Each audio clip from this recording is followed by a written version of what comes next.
Sleep deprivation and unpopular opinions. What could possibly go wrong?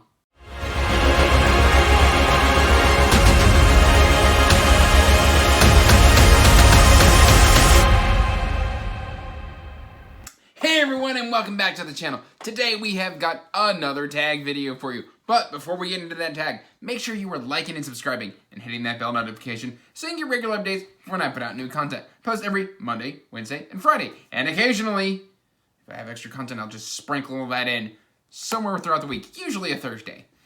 But that's it, guys. Today is the No Disclaimers book tag. And I got tagged in this by two people. That is Tom from Tom's Thoughts and Alex from Alex Nieves. Alex is an awesome content creator. He has just got that dry humor that just hits every single time. He's got great content. Make sure you're checking him out. And then Tom is a BookTube newbie, and he is on my team for Team Zeus! Ha-ha! Victors of the Olympics Readathon. That said, guys, let's go ahead and get into this tag, because I'm sure I'm going to lose some friends here. Yay! Alright, question number 1. Let's see, I've got the questions over here. What tropes annoy you in books the most? Oh, wait. I can read English. What trope in books annoys you the most? Let's see, I've got numerous answers here.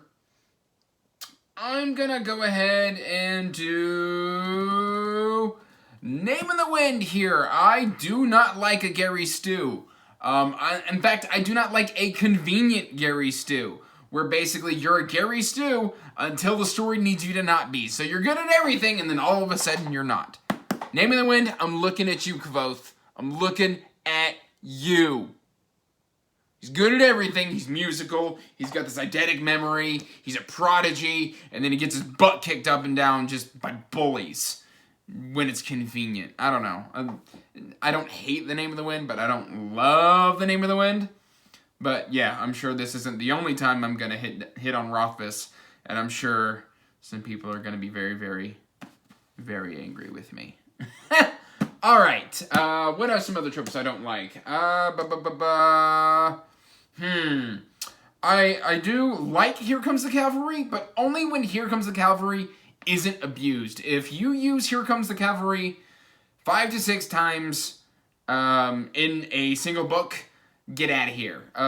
That's too convenient, and then it breaks immersion. So I don't love the abuse of Here Comes the Cavalry. Some of my favorite books are guilty of this. I'm looking at you, Powder Mage, and Brian McClellan. You love Here Comes the Cavalry. Same as Malice, and just a bunch of other series really abuse Here Comes the Cavalry. The Great Coat abuses Here Comes the Cavalry, but there's enough humor in that I don't really mind. So we're going to go with that. So I don't know if this is the only time Name of the Wind's going to show up. I know it's not the only time Kingkiller Chronicles is going to show up. We'll see if I stick to that. I don't know.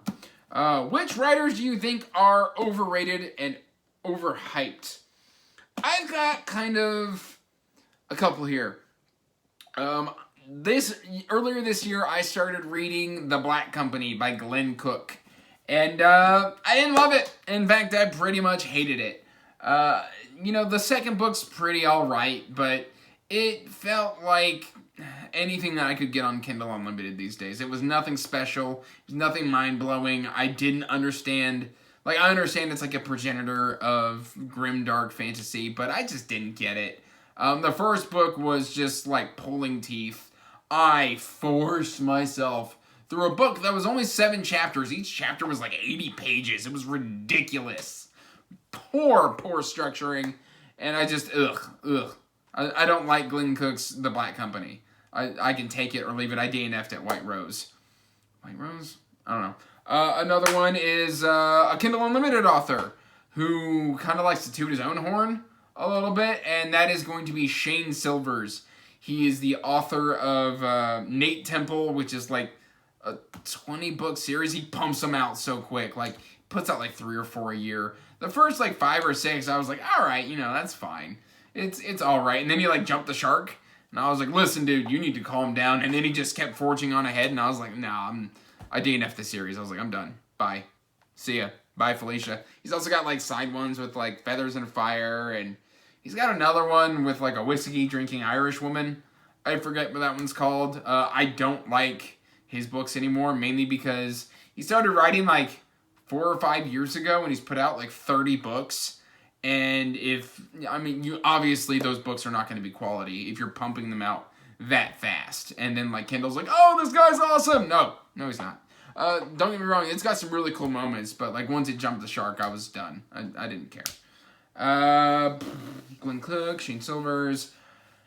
Yeah, that's enough. That's enough ribbing on authors for now. Because I actually do like Patrick Rothfuss's writing. He's got very, very beautiful prose, so I don't think he's overrated in the prose department. In the story department, that's another story. Number 3. 3, 1, 2, 3. What are your least favorite books that you've read since joining BookTube? Okay, I have an answer for this. Okay. So, this is This is an answer because I didn't like the experience as I was reading it.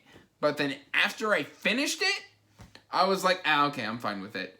I was going to use another book for this selection, and then I realized I needed it for another prompt, and so I didn't want to double dip, like, super hard. Since joining BookTube, I believe my first upload was March 7th, so I've read 22 books. I'm going to take this as books that I have read while being a booktuber. And that is going to be this gorgeous copy of The Engineer. This is probably... And saying that this is my least favorite book, I gave this, I believe, a 3 out of 5. It just had a romance aspect that I wasn't really expecting. And so that kind of brought it down in my opinion. There was a lot of romance in this. But I have talked with the author on camera for the book club Howdy Partner with Raoul Reads. I'll go ahead and link that up in the cards. Up in the cards somewhere. I always point somewhere and then it pops up on the other side of the screen. I don't know where this is going to show up. But, I mean, look at this. Look at this book. It's absolutely gorgeous. 3 out of 5. If that's the worst book that I've read since joining BookTube, I'm doing just fine. This is actually a very good book, and I'm actually looking forward to the release of the second novel, so I can go ahead and add that to my ever-expanding collection. The book that I was going to use for this, I believe, fits the next prompt. We're going to see if I just lied. Let's see. Nope, I didn't just lie. What is a terrible ending that ruined an otherwise quality book? An otherwise quality book and quality series. Don't hate me. Don't hate me. Okay, listen. I'm looking at you. Come here. Bring it in, okay? Don't hate me for this. All right?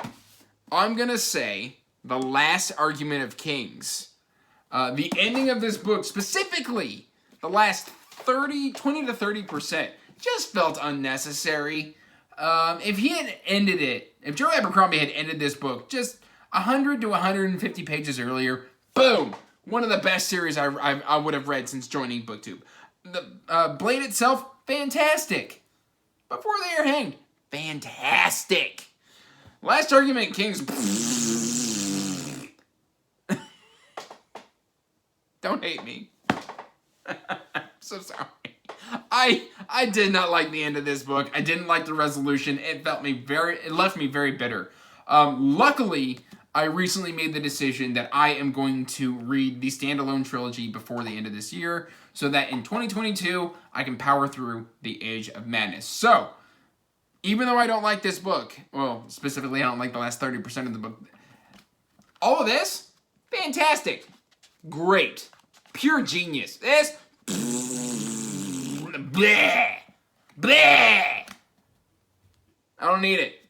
Otherwise, quality. Otherwise, a great series, great trilogy. I didn't like the end of The Last Argument of Kings. All right. Which fictional characters do you wish was not killed off? Oh, no. Oh, no.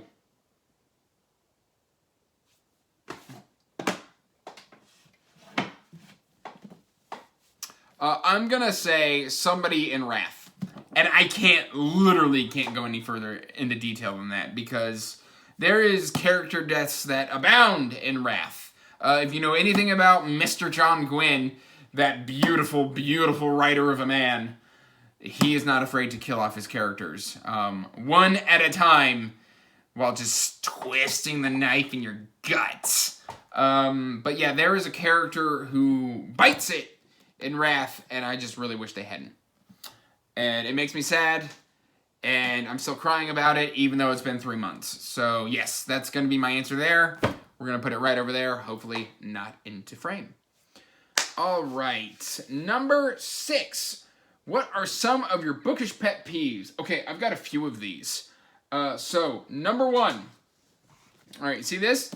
Beautiful covers, beautiful editions. Why don't they match? Why is there a 1/4 inch difference in these printings? They look like the same edition, but why don't they match? I mean, look, I'm not cheating here. They don't match. That drives me bonkers. This right here, beautiful edition, right? This is $25 at Barnes & Noble. Out of print. You can't buy it anymore. Now people are scalping it on eBay for 60 bucks. Peh! Another one, right here. Gorgeous, right? Gorgeous, right? No, this is lazy. This is a cash grab, and I don't approve. Literally, all you changed was the naked hardcover. That's all you did, is you changed the naked hardcover, changed it, and put in a little red emblem. For a 30th anniversary of one of the best books in existence, you were lazy. Oh, and then you've got this silver. I mean, yeah, you did a little bit. And then look at this, just fake stickers. I hate fake stickers. And then you added a ribbon, and then you charged me 30 bucks for it.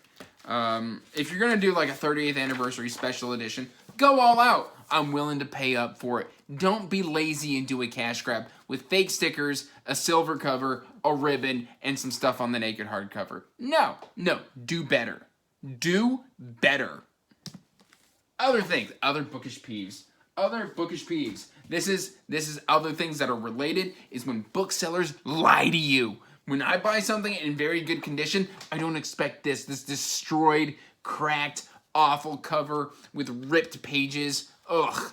Now I've got to rebuy it because I can't afford to send this back to Scotland, where I bought it from. But don't worry, guys, this is very good condition with yellow edges and ripped pages and just a completely... You hear that? I'm playing music on the spine. Ugh. I hate being lied to. Another thing I hate. Awful editions. Look at this. This is US. Oh, look at that. You should be ashamed. When you could have this? Oh, why? See the difference? Oh, gorgeous. Ugly. Give me the good art. Yeah. And again, I was lied to. Just, destroyed spine. Ugh. This is the same bookseller that sold me the other one. Better World Books. Looking at you. I love your message. I love what you do. But give me what I paid for and what I purchased. But yeah, no, I hate ugly editions of books. Let's see. All right, those are my pet peeves. Obviously, they bug me. What books do you feel should have more recognition? Now, this one's kind of hard for me because as a booktuber, I tend to read what's currently popular. I'm gonna go ahead, I'm just gonna look behind me and pick one at random. It's not really gonna be at random. But, I think Guards. It's an easy answer. It's my go-to answer. Guards is still one of the best reads that I've had in the last 2 years. I still can't stop thinking about this book. Look at that. It's super short, and look at this edition. It's gorgeous. Go on Discworld Emporium. Do yourself a favor. They sell these in batches. I know it can be a bit expensive, but Amazon, I mean, charges 25 bucks for this, while Amazon UK or the Discworld Emporium does like 18. So, I mean, way bigger discount if you go through Discworld Emporium. Yeah, it's going to take a while. Yeah, you got to pay for shipping. But still, absolutely love it. Love it. Guards is hilarious. It's got a great fantasy story to tell. And you should definitely be reading it if you haven't already. All right. What are your thoughts on censorship and banning books? Honestly, if you're going to be banning books, people are going to find a way to read it anyway. There's going to be older copies. There's going to be pirated versions on the internet. There's going to be the corrected text. Why bother? People want to read, just let them read. And then on censorship, I don't know what you mean by censorship. Like, telling me what I can and can't read. Great, you can tell me I'm not going to read something, but then I'm going to go and read it, typically. So, my thoughts on this issue are, why bother? I mean, in high school, or like don't give, like, a kindergartner a Song of Ice and Fire. But, you know, once somebody's in high school, I don't understand the whole removing Harry Potter from, like, high school libraries.